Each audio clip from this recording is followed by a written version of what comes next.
Don't let anybody make you think that God chose America as his divine messianic force to be a sort of policeman of the whole world. God has a way of standing before the nations with judgment, and it seems that I can hear God saying to America, you are too arrogant. And if you don't change your ways, I will rise up and break the backbone of your power. Bow, bow, bow, bow, bow, bow, bow, bow, bow, bow, bow. Hotep, which in the language of ancient Egypt means we come with justice in peace. Welcome to Freedom Now, a Saturday Pan-Africanist and Internationalist World Affairs program. Freedom Now is committed to the principle of the rights of all peoples and nations to self-determination. We thank you deeply for your contribution to KPFK, which permits programs like Freedom Now to stay on the air. In this era of corporate acquisition and co-optation of all dissident media, we provide the microphone, challenging their corporate and racist point of view. So stay tuned for Agenda here at Freedom Now.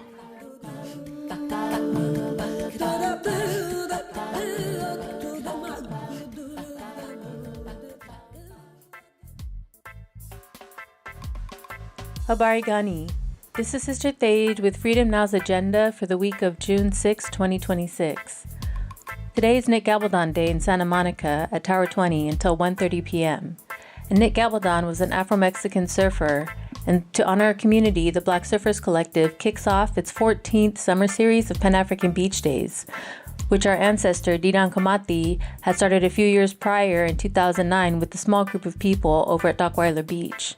And so the Black Surfer Collective social media pages have more details about today and Pan-African Beach Days this summer. Our central theme for today's program is Pacific Nations at the United Nations, Fight for Sovereignty and Climate Change. Our first guest is Pa'ele Kiakona, an organizer with Lahaina Strong and a member of the Maui Board of Water, who recently presented at the United Nations Forum on Indigenous Issues, representing the nation of Hawai'i, along with his ohana, whose statements we'll also hear from, John Kealoha Garcia, DeAndre Makakoa, and Moses Goods. Brother Pa'ele joins us this hour to discuss sovereignty, Hawaiian homelands, and more. Then, we'll go to our prison radio commentaries with political prisoner Mumia Abu-Jamal speaking on spaces for dislocation, and they want it all. We close out this Freedom Now Hour of Power with our guest, Watna Mori, who joins us from Papua New Guinea. She's an international lawyer working with the Melanesian law and governance. She joins us to discuss the recent case at the International Court of Justice that led to the recent United Nations Climate Justice Resolution spearheaded by Vanuatu that was voted on May 20th of 2026. Our music clip mix includes MLK, Zap Mama, Kool-Aid Music, Bob Marley, Dead Prez, Tupac Shakur, and more. So sit back, phone a friend, and as always we stand ready for revolution.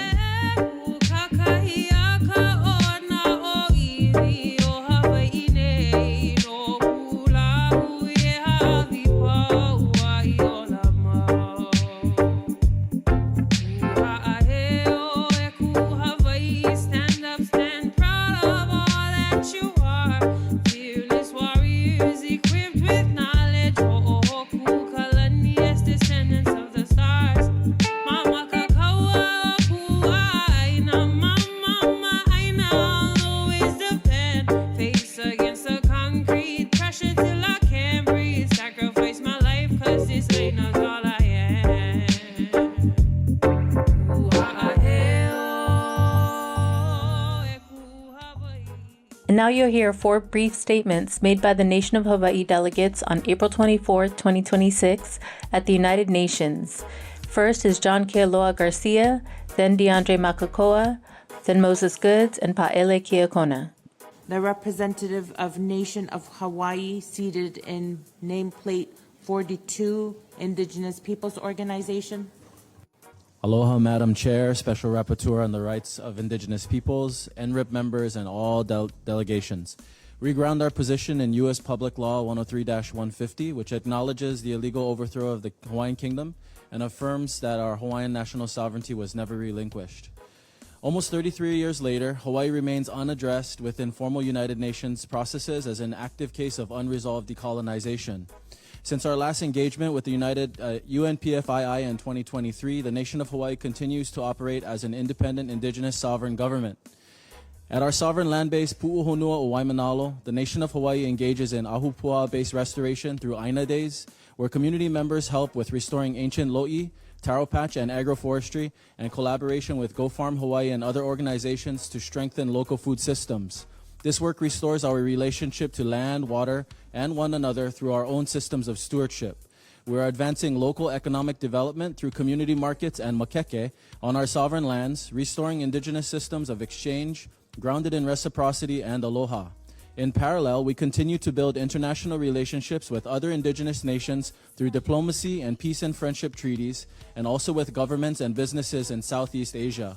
At the same time, we are building indigenous-controlled systems that support our government and economy, ensuring that sovereignty extends into the digital environments shaping our futures. The systems are not separate. They are a continuation of how we have always governed. The fires in Lahaina, recent Kona low storm flooding events, and ongoing environmental and climate pressures continue to expose the limitations of state systems to protect our peoples, land, and water resources. These are not isolated events. They reflect systemic vulnerability where indigenous governance has been displaced. What we are witnessing is not only environmental change, but the result of long-term disruption to our land, water, culture, and ways of knowing. What we are witnessing, our question for the Special Rapporteur on the Rights of Indigenous Peoples and NRIP members are, what pathways exist within your mandates to formally engage with indigenous sovereign governments such as the nation of Hawaii in cases where our sovereignty is acknowledged yet unresolved due to the failure of our member state to engage in formal Hawaiian sovereignty resolution negotiations? And how can we initiate a direct dialogue, responsive reporting, and or a visit to Hawaii by the Special Rapporteur on the Rights of Indigenous Peoples and the NRIP? Mahalo nui. Aloha mai kākou, Madam Chair, and all delegations. I'd like to begin by sharing an important Hawaiian proverb. Ola I ka wai. Water is life, and the health and well-being of all living things is intrinsically tied to the health of our natural water systems. As indigenous peoples, we all understand that from the watersheds to the estuaries, everything is connected. Yet, for generations, extractive industries and colonial greed have been diverting the freshwater streams all across the Hawaiian Islands. Lush green golf courses and resort swimming pools can be found just 5 minutes from our local neighborhoods who are living in a dry tinderbox and put on drought restrictions. It is this same system that has been stealing our waters for over a century that caused one of the deadliest wildfires in modern history, which killed over 100 people, destroyed over 2,200 structures, and displaced thousands of us. My pregnant wife, son, and I were forced to flee from the flames as the town my ancestors have called home for centuries was burned to the ground. Today, around 55% of our native Hawaiian people live in diaspora, separated from the mountains, sands, and waters that we are deeply connected to, displaced from our homeland and unable to return due to this manufactured drought and debilitating cost of living. This is the direct result of the illegal overthrow of the Hawaiian Kingdom by the United States of America, who issued an apology in the form of Public Law 103-150, which affirms that the long-range economic and social changes in Hawaii over the 19th and early 20th centuries have been devastating to the population and to the health and well-being of the native Hawaiians. The fire in Lahaina was not a natural disaster. It was the inevitable result of dismantling the highly organized, self-sufficient communal and land water systems that this apology law acknowledges that we once flourished under.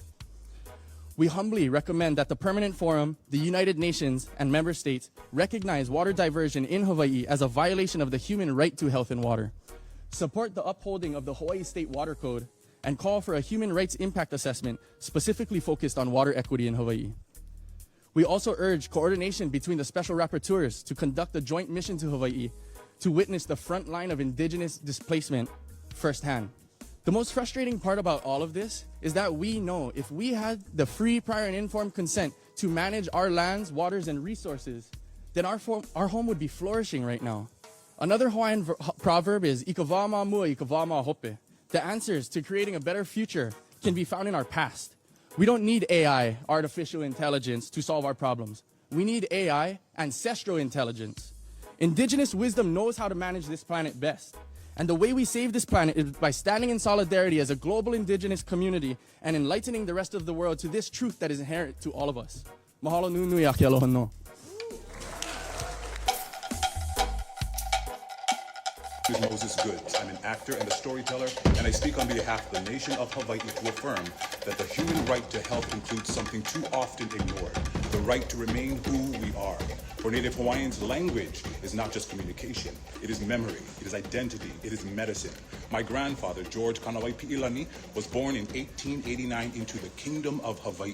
But at the age of 4, our kingdom was illegally overthrown, resulting in the banning of the Hawaiian language in schools. Children were punished for speaking their language, including my own mother, who grew up in a generation that was disconnected from their language, their culture, and themselves. This was not accidental, it was policy. We have in Olelo no Eau, a proverb which says, "Iulu no kalala ike kumu." The branches of the tree grow because of the trunk, that trunk being our elders, through whom our knowledge and our identity is transmitted. But when poison seeps into that trunk, what ends up being transmitted is intergenerational trauma, cultural loss, and profound disparities in mental and community health. Under Article 13 of the United Nations Declaration on the Rights of Indigenous Peoples, we have the right to revitalize and transmit our language. Under Article 24, we have the right to traditional medicines and health practices, yet when our communities are displaced, as they are now in Lahaina, language transmission is disrupted. When families are separated from their land, culture is weakened. When culture is weakened, health declines. In the International Covenant on Economics, Social, and Cultural Rights affirms that the right to health includes cultural integrity and dignity. These are not abstract principles. These are conditions for survival. We therefore recommend that the Permanent Forum and the United Nations recognize Indigenous language revitalization as a core component of health and policy, support sustained funding for Native Hawaiian language immersion, cultural education, and land-based healing programs. Ensure that post-disaster recovery efforts prioritize cultural continuity and community cohesion. Protect Indigenous peoples from displacement that severs language transmission across generations, and advance international recognition of cultural erasure as a determinant of health inequity. We further call for collaboration between the Special Rapporteur on Indigenous peoples, cultural rights, and health to address these intersection violations. And we invite Dr. Albert K. Barume to Hawaii to witness both the harm and the resilience of our people. Because despite everything, our language lives, our culture lives, and through them we heal. Health is not only the absence of illness, it is the presence of identity. It is the continuity of culture. It is the ability to say who we are in our own language on our own land. Mahalo nui. Woo! Aloha, Madam Chair, distinguished delegates, and relatives. I stand before you as a Native representative of an occupied sovereign nation whose overthrow in 1893 remains unremediated under international law.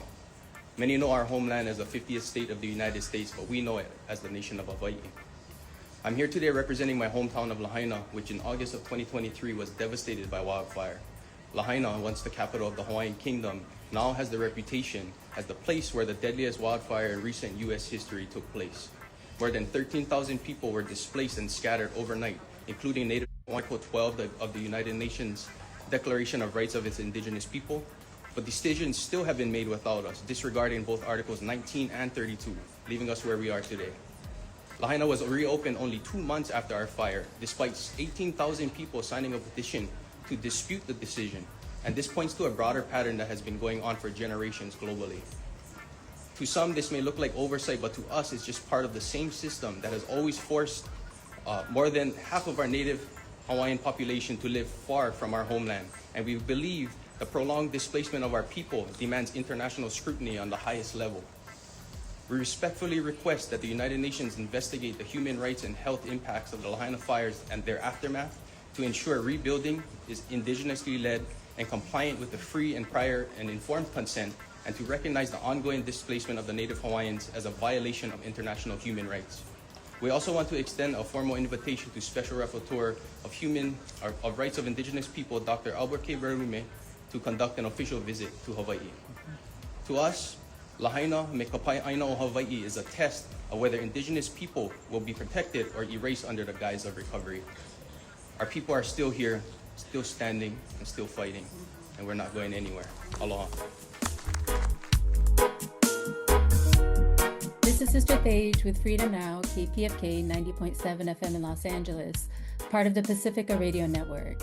And we're so deeply honored to be joined on the line by our brother Pa'ele Kiakona, who you just heard a clip of. He was the last of the Nation of Hawai'i speakers at the recent United Nations Permanent Forum on Indigenous Peoples. Brother Pa'ele is involved in sovereignty advocacy, Lahaina recovery, water governance, and international indigenous diplomacy. He is an organizer with Lahaina Strong, president of Save Honolulu Coalition, and currently serves on the Maui Board of Water Supply, as he felt called to lead the community after his grandmother lost her Lahaina home in the 2023 fires. Aloha and welcome to Freedom Now, Brother Pa'ele Kiakona. Aloha, and thank you so much for having me. Really appreciate the opportunity to come and talk stories and share some of the things that are going on the ground here. Right on, and we mahalo you so much because you are on the front lines in Hawaii, at the United Nations, and building internationally as well. So first we wanted to get started for our Freedom Now listeners. If you can give a brief overview of the Nation of Hawaii's delegation presence, from presentations to panels to a documentary film screening event you had at the United Nations Permanent Forum on Indigenous Issues, and share what the core message was that you wanted the international community to recognize and to hear. And if you can include also some of the organizing that went on behind that led up to this moment. Yeah, thank you. Thank you for the question. Yeah, I mean, we definitely had no intention of going there. Like, that wasn't part of the plan, like the grand plan, I guess. There was a film specifically, out of Lahaina after what happened to our town. And one of the very few documentaries, especially post-disaster, that is made by community and is centered around community. And a lot of our issues that are highlighted within the film are the things that, of course, led to the fire, but are things that have compounded over time due to the colonization of Hawaii and everything that was taken, the mismanagement of resources, and all of these things are included in the film. So we saw this opportunity, with the United Nations Permanent Forum on Indigenous Issues. And of course, we weren't a delegation in ourselves, but we have a lot of collaborative efforts across all of Hawaii. And the success after the fire with the community was largely due to our collaboration and working together as a community and as a ohana. So that was actually how we ended up manifesting that and being able to be present in New York for that forum. Is due to these collaborated efforts, we were able to speak with the Nation of Hawaii, which is like Brandon, Maka'awa folks, Uncle Bumpy Kanahele, and they are the ones basically holding this line of sovereignty. And they have participated multiple times within the United Nations Permanent Forum of Indigenous Issues, but they had no plans on being there and being present this time around. So we reached out to them because we saw an opportunity for us to also screen our film, given that a lot of the indigenous peoples of the forum itself are experiencing a lot of the same things that we are, a larger power coming in, pushing their agenda upon the smaller people. But at the end of the day, it is the indigenous people who know that land and that space the best. So we saw an opportunity to help to uplift people and also share this message of working together as a family. And we reached out to them. They were, very willing and stoked to allow us to go there.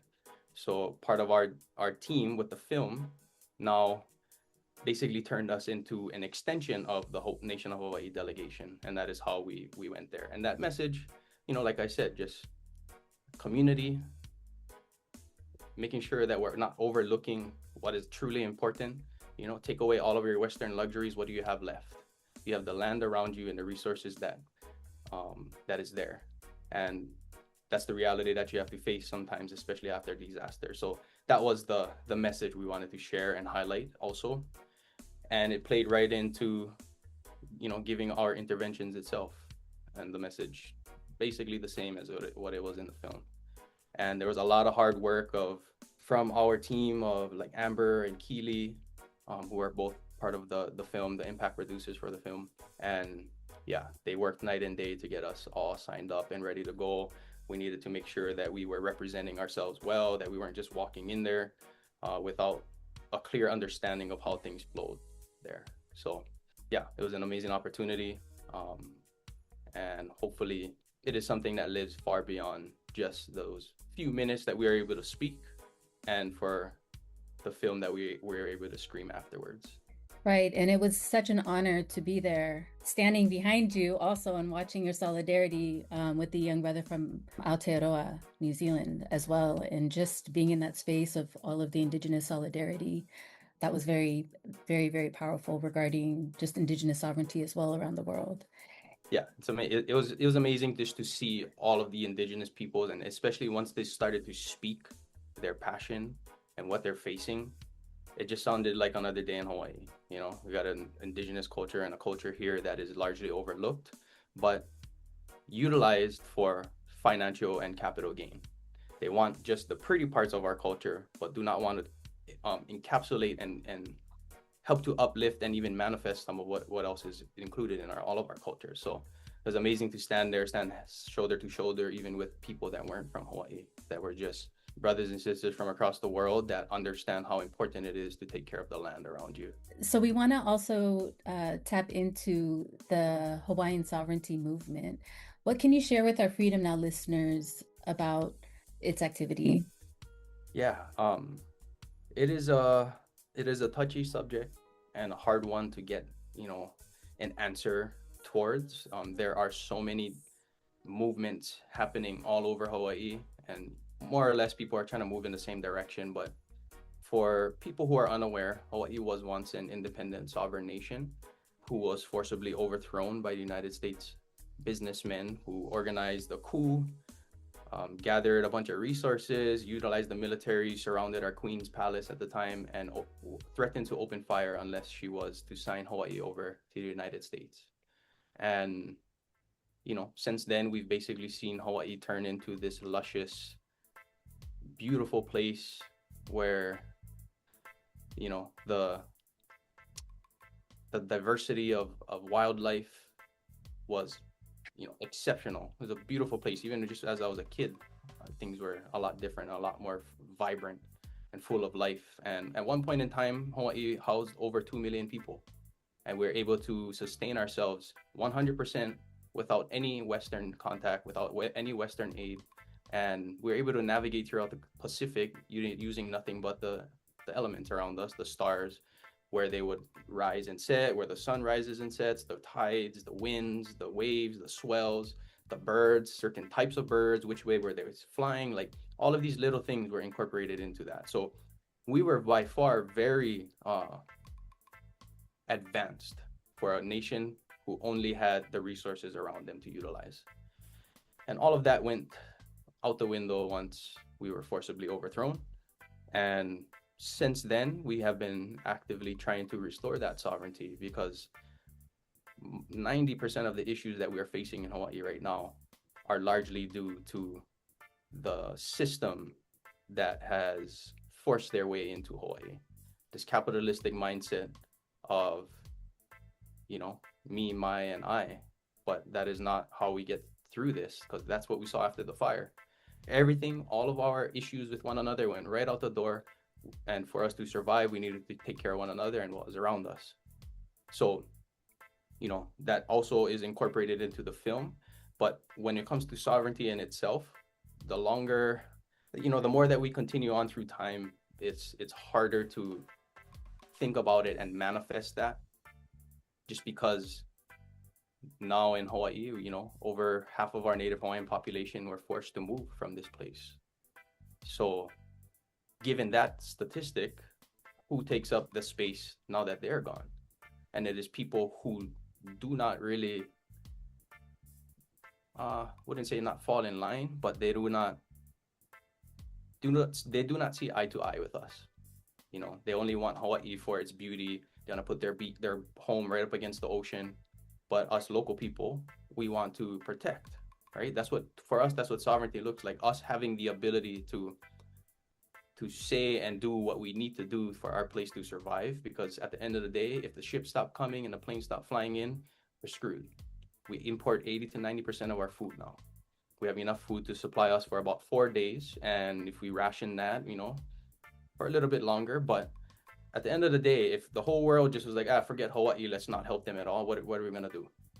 Yeah. So by us thinking about what Hawaiian sovereignty is and this Hawaiian sovereignty movement, it's about us regaining that grounding and that footing in our own home to take care of it so that everybody is well off at the end of the day. We have enough food to supply one another. We have our systems up in the mountains that can help to alleviate the stress of how much flooding and rain that comes down, so it can absorb that water, let the water seep back into the aquifer instead of it all pooling up and coming down all one time and wiping people out like we've been seeing. And not only that, the fire. The fire was largely due to a colonial system that diverted 100% of our streams, created this tinderbox that we were forced to live in. And then when the time came for us to put that fire out, we couldn't do anything about it. So sovereignty is not just us gaining our freedom back as a people, but it is also for us to protect our place and the people around us. And I get questioned and criticized a lot about this, is that we are, as Hawaiians, yes, we believe that our way is the way that things should be, I guess, pushed forward and governed in this space, but our way benefits everybody. The colonial way only benefits one or a very few select set of individuals, when the Hawaiian way is put the water back in the stream so it can help to rebuild the aquifer so that the rainforest can start to grow again, bringing the cloud line further down, adding more rain so everybody gets more water. Where's the direct benefit to us? I see it. I don't see any of that. The benefit is for everyone, for life, for continuation, for resiliency. And that's what Hawaiian sovereignty looks like. And there are multiple different efforts across Hawaii to restore some of that. We're, actively fighting, but now we're trying to bring that all together, focusing all of our efforts into one point, because, at the end of the day, there's only very few of us left here. But we're going to fight to the very end. And at the very least, we've been able to share a lot of these things and a lot of the reality and the truth behind what we're facing here. So to continue to talk about some of the attacks on Indigenous Hawaiians, can you talk about what's happening with Indigenous land rights regarding the Hawaiian homelands? Because they often get framed as quote unquote equal treatment rather than as efforts to preserve settler control over land and resources. And currently, there is a growing concern about legal challenges affecting Hawaiian homelands. And so, Brother Paele, how do you see these lawsuits fitting into the broader struggle over Hawaiian self-determination? And do these lawsuits reveal the limits of seeking justice solely through U.S. legal institutions? So Hawaiian homelands was created, so it was championed by Prince Kuhio, Jonah Kuhio Kalaniana Ole. He was a delegate to Congress, and he went and fought for this right for Hawaiian homelands because it was this act was aimed at addressing Native Hawaiian displacement, right? Especially after we were illegally overthrown and annexed by the United States. This was basically an effort to address the displacement of Native Hawaiians, to ensure that these crown lands remained in the hands of its local people. And also it was a condition of statehood. So without Hawaiian homes, we would not become a state. Now, that is all at stake here. And given that statistic already, 55% or even more at this point of our Native Hawaiian population no longer lives here due to displacement, due to the price of living. We have the highest median home price in the nation on these little islands where there is no opportunity for you to even make enough money to buy that home. People are forced to work 2 to 3 jobs just to make it by to pay their rent, let alone try and buy a home, right? So at $1.8 million for a single family home or a family home is out of control and ridiculous. And a lot of that is largely due to us being where we are geographically, but also due to the colonization and the colonial system itself. Now, Hawaiian homes is somewhat a potential to help alleviate some of that stress on the Native Hawaiian population who is here. You have to be a specific blood quantum, which in my opinion, off the top of my head, is not correct to begin with, because you have to be at least 50% Hawaiian and prove that through your genealogy and present it to the Department of Hawaiian Homelands, and they go through and they double check to make sure that you're telling the truth. And if you get it, then you're put on the wait list. You don't even get a home yet. So that was also an effort, that blood quantum, that amount, 50%. In the minds of the colonizer, they already knew that over time, when are there even going to be any more full Hawaiian people? When most of them were either wiped out due to different types of diseases, and then forced out due to the price of living and the high cost. There aren't very many half Hawaiians even left. And I'm lucky to even call myself half Hawaiian. But the reality is there aren't very many left. But long story short, there is a list of people who are on a waiting list to get a home. So you won't even own the property that your home is on. You'll own the home that is built there for you. But anyway, all of this to say, this is an effort to keep our Hawaiian people housed. Because if they deserve anything, that's the very least that they do deserve after what happened to us over these generations. And now it is all there's a potential for it to all be lost because of mindsets of the colonizer once again. The one thing that we have left to give just specifically to our people who was everything was taken away from us and taken away from them. Now it's trying to be taken away from them again because of discrimination. And if we're going to say anything to discrimination, how about you look back into the history itself of how we even became a state? You know, if you're going to go and criticize anything, you're going to try to take anything away. Maybe you should take away the annexation of Hawaii. There is no treaty of annexation to begin with. There is no receipts to prove or even show that, right? So if anything is going to be taken away and readdressed, it should be Hawaii's statehood in its entirety, you know? But this is a fight that we're going to fight to the bitter end as our people. You know, we've been tossed around and been pushed around and kicked to the side way too often. And now this very, be careful with how I say it. These greedy people are very greedy. It's all they care about is making more money, putting more in their pockets and taking away from the people who need it the most. I hope I answered that question. Thank you. And as we get ready to wrap up here, we just wanted to remind our listening audience that we've been speaking with our brother Pa'ele Kiakona. He's an organizer with Lahaina Strong, president of Save Honolulu Coalition, and is currently serving on the Maui Board of Water Supply. And so mahalo, Brother Pa'ele, for joining us today here on Freedom Now. Of course. Thank you so much for having me.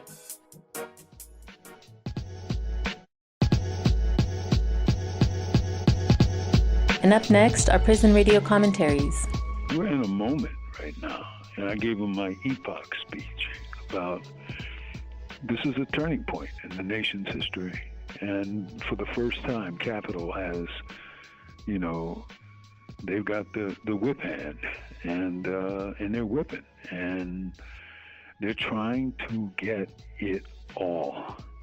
And they, you know, they have a shot. You know, nothing is certain, but this AI will decimate working class and middle class life in this country and in the world following this country.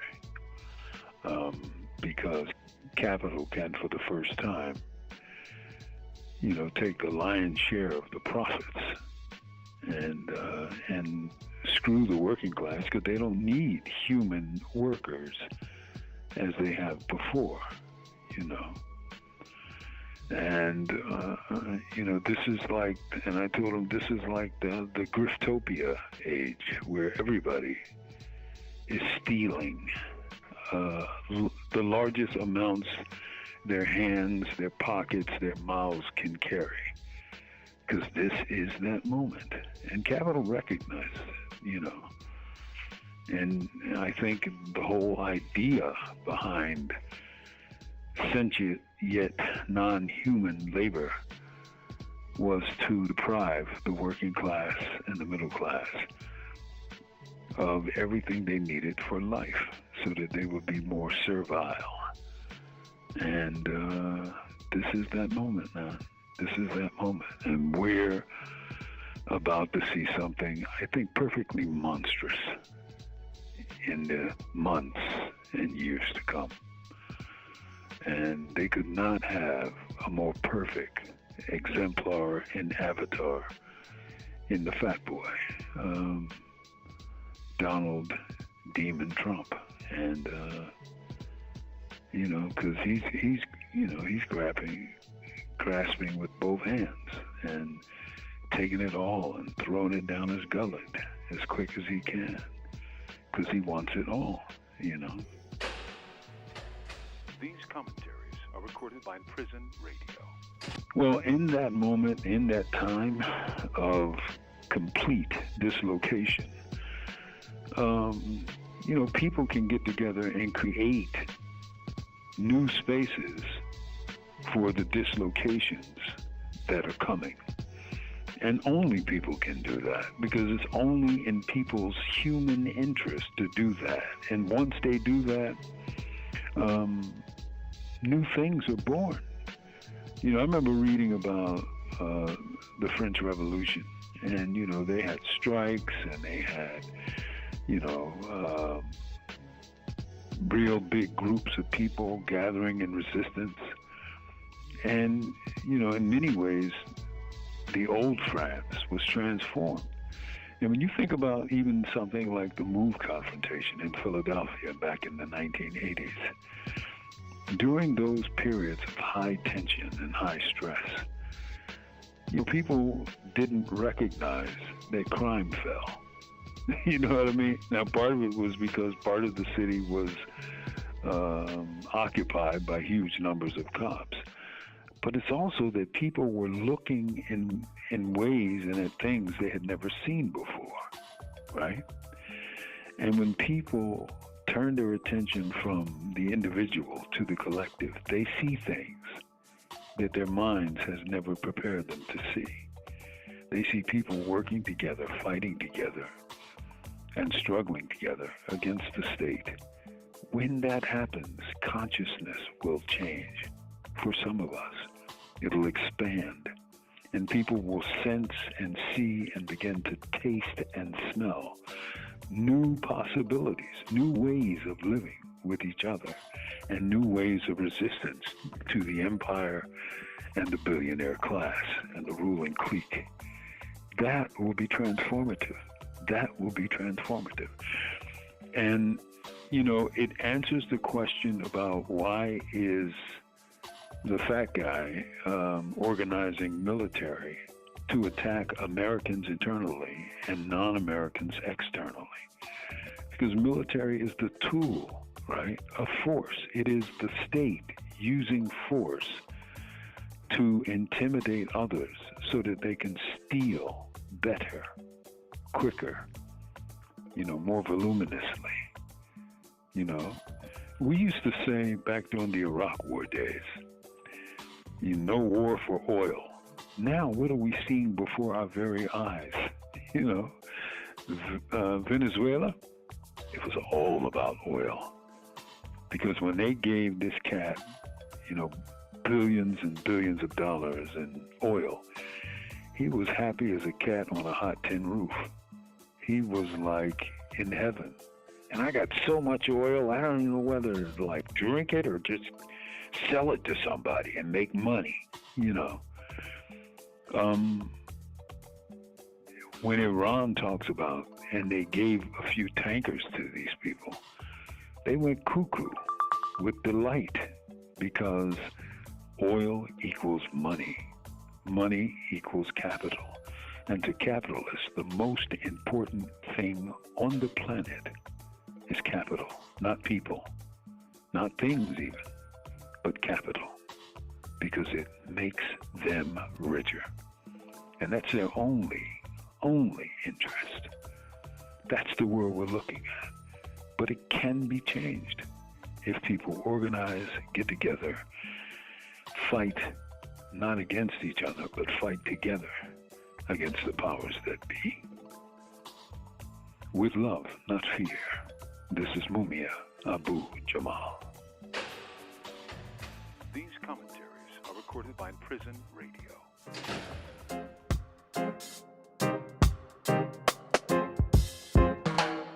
This is Sister Tej with Freedom Now, and our guest today is our sister Watna Mori, a Melanesian lawyer, indigenous rights advocate, and climate justice expert whose work sits at the intersection of international law, human rights, and Pacific customary knowledge. As part of the legal effort supporting the landmark climate proceedings before the International Court of Justice, the ICJ, she's helped amplify the voices of Pacific communities facing the front lines of the climate crisis. Her work challenges the world to rethink law, not only through the institutions and treaties, but through responsibility to people, place, culture, and future generations. Her tireless work resulted in a historic advisory opinion from the ICJ, affirming that states have legal obligations under international law to protect the climate system, and that failures to do so can carry legal consequences. And just last month, on May 20th, the United Nations General Assembly overwhelmingly voted to welcome that opinion, marking a significant moment in the global struggle for climate justice. And for our Freedom Now listeners, we got to give the tally. There were 141 yes votes. The 8 no votes came from the United States, Saudi Arabia, Russia, Israel, Iran, Yemen, Liberia, Belarus, while major fossil fuel producing countries such as India, Qatar, Nigeria, and Turkey abstained. And so with all of that, it is such an honor to welcome our sister, international lawyer, Watna Mori, to Freedom Now. Thank you, Tej. And thank you for all that you do. And so as we jump in, can you give a little bit of the story for our listeners who are just learning about this? If you can give some background on how a youth-led movement from the Pacific helped bring the climate crisis before the world's highest court and led to this historic vote at the United Nations last month on May 20th. Yes, thank you. So the whole initiative to seek an advisory opinion from the International Court of Justice started with a group of students at the University of South Pacific who sort of set an assignment about what were the most effective paths to climate justice. And they came together and formed the Pacific Island Students Fighting Climate Change and advocated for an advisory opinion from the International Court of Justice. But in order to do that, in order to get that opinion, they needed a state to back them and a state to take that to the UN General Assembly and for a resolution to be passed by the UN General Assembly referring that question to the International Court of Justice. They advocated amongst the states that they were from. So, you had students from the Solomon Islands, from Vanuatu, from Samoa, Tonga, and Vanuatu was the state that responded. And Minister Ralph Regenvanu was the climate minister for Vanuatu. So he took that on board, and the government of Vanuatu took that on board. And then they started this quite extensive exercise, diplomatic Pacific diplomacy exercise, first starting with, the Pacific themselves, and then moving out to other small island nations, African states, to get support around this resolution. And the firm that I was with, Coaltion Law, which is a firm that's led by Julian O'Guan, who's from Guam, is a Chamorro man from Guam. He and Ralph had worked together on various campaigns in the Pacific, environmental campaigns in the Pacific, and so had that relationship. And Vanuatu wanted, the law firm that sort of led this work with them to be from the Pacific, so that we represented our people and our world's views, and really what our people were going through, the impacts of climate change that they were facing. And so Julian and Blue Ocean Law worked with Vanuatu to draft what this proposed resolution to the General Assembly would look like. And Vanuatu really did an amazing exercise in Pacific diplomacy to get all these countries on board to then have this resolution passed by consensus through the General Assembly to have the question. There were 2 parts to this question that were referred to the International Court of Justice, asking the court what states' obligations were towards protecting the environment and climate systems, and then what were the legal consequences basically of breaching those obligations. And the Pacific Island Students Fighting Climate Change were with them all the way through doing that advocacy and that garnering that support through the world. So that question was referred to the ICJ in December of 2024. There were oral submissions before the ICJ. So before then, states had participated submitting written submissions, and there were oral submissions in December 2024. And then July 2025, the ICJ delivered its advisory opinion unanimously. And it was an outstanding, a landmark advisory opinion. And now what you referred to most recently is that Vanuatu has gone back and done that work with states, and then gone back to the UN General Assembly with a resolution where states have affirmed, with the numbers that you've said that I can't remember off the top of my head, have affirmed this decision, and have also asked for a report from the UN, basically setting up how states can, for the UN to come back with a report setting out how states can hold themselves to those obligations. Part of that resolution, the most recent one, where the states have affirmed the ICJ's advisory opinion, the states have also then requested the UN produce a report setting out how states can keep to the obligations that the ICJ set out in its advisory opinion. None of the obligations that the ICJ advisory opinion sets out, none of them are new law. It's all existing law, but what the ICJ decision does is to set out how those obligations apply in the context of climate change. Can you go ahead and expand on that with the context of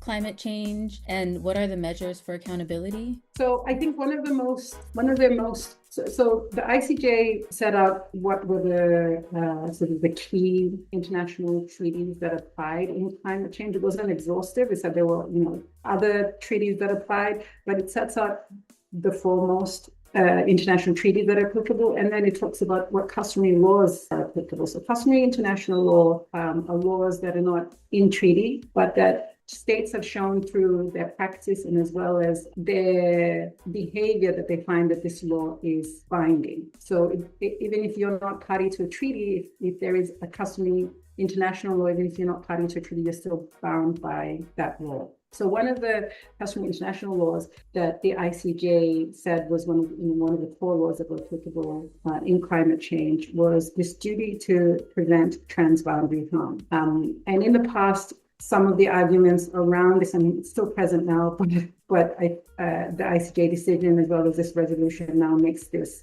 argument. It sort of takes the power out of that argument, was that states' duties to prevent transboundary harm, so activities that happen in your jurisdiction causing harm to another state or another jurisdiction, that duty only applied to harm that basically you can see. So an oil spill.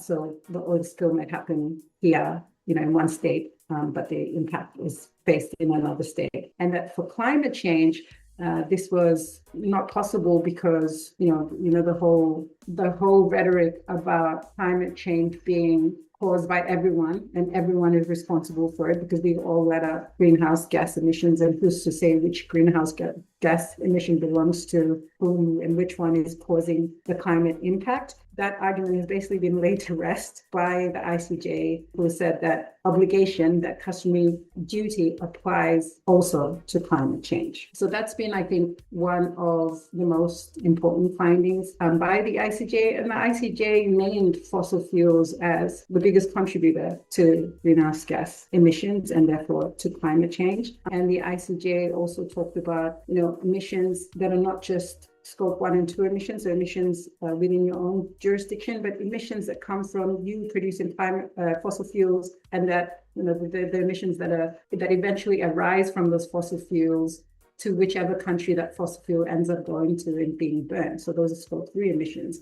So the decision is really broad, and it talks about all facets of international law, including human rights law, which some countries before the ICJ tried to argue that only the climate treaties were applicable to this case. When you're talking about climate obligations that states have towards preventing harm to the climate system and the environment, that you should only be talking about obligations that arise out of the Paris Agreement and the UNFCCC, and that you can't go beyond. And that's, that argument is a lex specialis argument, this argument that there's a special set of rules for climate change and only those rules should apply. And the court basically dismissed that and said, no, the whole corpus of international law is applicable to climate change. We're going to focus on these sort of core laws, these core treaties, and this core customary international law we think are the most important and most applicable to climate change, but that doesn't mean any that we don't mention here are not applicable to climate change. Thank you. Just to remind our listeners, we're speaking with our sister, Watna Mori. She's an international lawyer speaking on the recent United Nations climate change vote on May 20th. So you talked about how the impact kind of moves around the globe and that many climate vulnerable nations and communities have contributed very little to the crisis,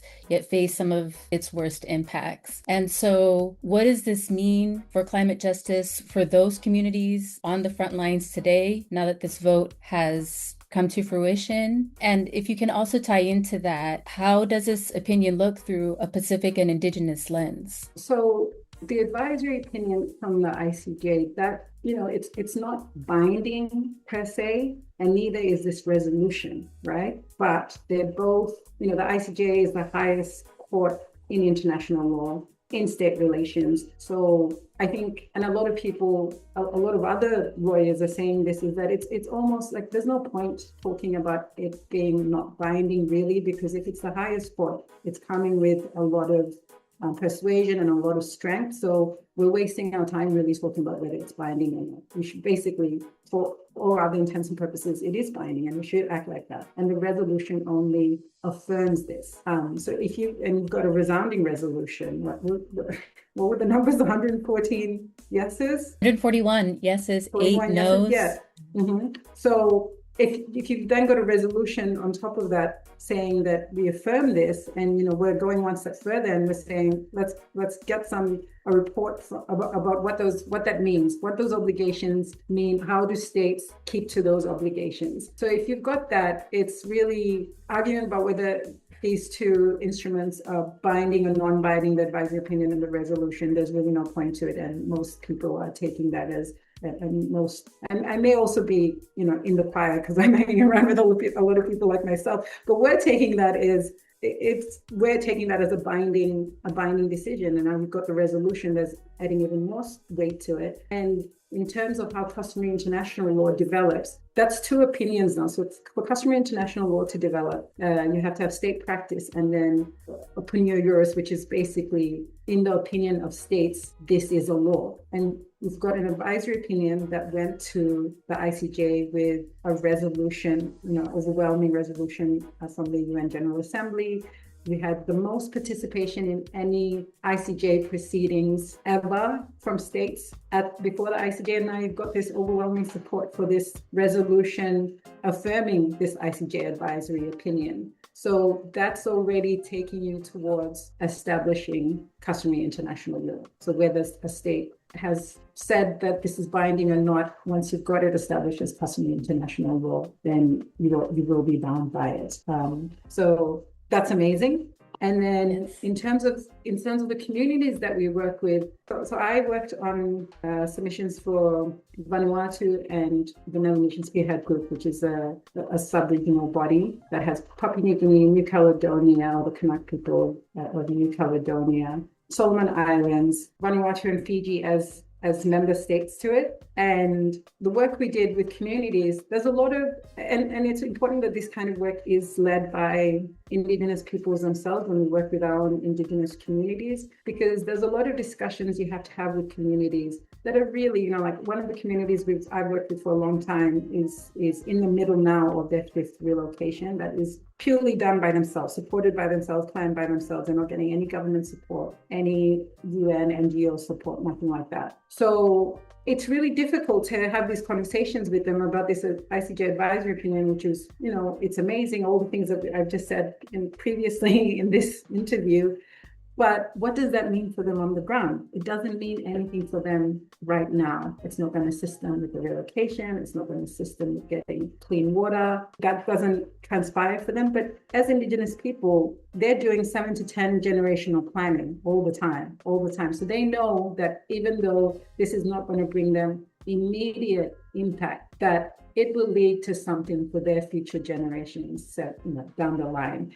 And I think that's but it's so important to have these conversations with them to set expectations and also for them to be involved in this process because they're giving their stories. And some of the stories that they give are sacred stories. And so for them to be aware of where those stories are going, what actual impact it will have for them now, what impact it may have for them in the future. So for the communities that we work with, that impact from the ICJ advisory opinion is a future impact. It's not an impact that's going to assist them right now. And it's a future impact that still has to take work to get there. We still have to keep states accountable. We still have to get keep fossil fuel companies accountable and the states that support those fossil fuel companies. So there's still work to be done to get the ICJ advisory opinion to mean something on the ground. Thank you, Sister Watna. And as we get ready to wrap up here, can you talk to our listeners about some of the things that you're working on now? Yes, so I am now developing what's called the Center for Melanesian Law and Governance. And that work has come out, it's work I've always been interested in, but it's also coming off of the back of working on this ICJ advisory opinion, really realizing the limitations of international law and even our state laws that are pinned to Western constructs of law. And a lot of us in the Pacific also came out of colonization. So a lot of the legal systems that we've adopted, foreign legal systems. So we were in Papua New Guinea colonized by the Germans and then the British and Australians. So we've adopted this sort of common law system. But when we were going through decolonization, there was a lot of aspiration to see, what are other ways that we can create our nation state, like even recognizing that the nation state is a foreign concept to us. We are in Papua New Guinea, 850 different languages. So we have vastly different nations within a nation. And with Papua New Guinea as well as some African states and other Pacific states, there were aspirations in our constitution for deep legal pluralism, for our customary laws, our customs. So there's customary international law, which we spoke about earlier, and then when I talk about customary law here, I'm talking about our own laws, our traditional laws, our indigenous laws. So we aspired for that in our constitutions, and it's been really difficult to make it work because obviously we're trying to make it work within a system that's mostly an imported foreign system. So part of the work for the Center for Melanesian Law and Governance is to really expand that space and try to make those aspirations that we had when we became nation states work for us, because right now how our countries operate is that in your communities, everyone is going by their own custom laws, their own indigenous laws. And where the state comes in, when there's impact with the state or development, I'm using air quotes, that's when the state laws come in. So we live quite compartmentalized, and now we're talking about, how do we not do that? How do we live as all of who we are? And these are the questions the Center for Melanesian Law and Governance looks at. And that ties into international law, because international law, its idea of, let's say, the right to life is limited to your physical life. Well, what happens when your life and your ability to live with dignity is related to your environment and your non-human kin? So what does the right to life look like then? That was a literal mic drop. This is where our interview recording got cut due to a power outage in Papua New Guinea. And so we want to thank our sister Watna Mori for joining us on this Freedom Now Hour. She's an international lawyer and works with Melanesian law and governance. And in closing today, we'd also like to thank our first guest, Pa'ele Kiakona, the nation of Hawaii. Special thank you to Amber Balbin and Nikki O'Cook for bringing us all together for today's program. Thank you to our producers, Dr. Gerald Horne and Brother Brandon. Thank you to our board up Sly. And please stay tuned for our brother Dino coming up next with The Signal. Signing off for Freedom Now, this is Sister Tej, and until next week, as always, we stand ready for revolution. We state these facts only to let you know that those of us who are revolutionary, Pan-Africanists, is not because we love revolution. It is historically determined, and we have no alternative but to follow history and to use history for the benefit of our people.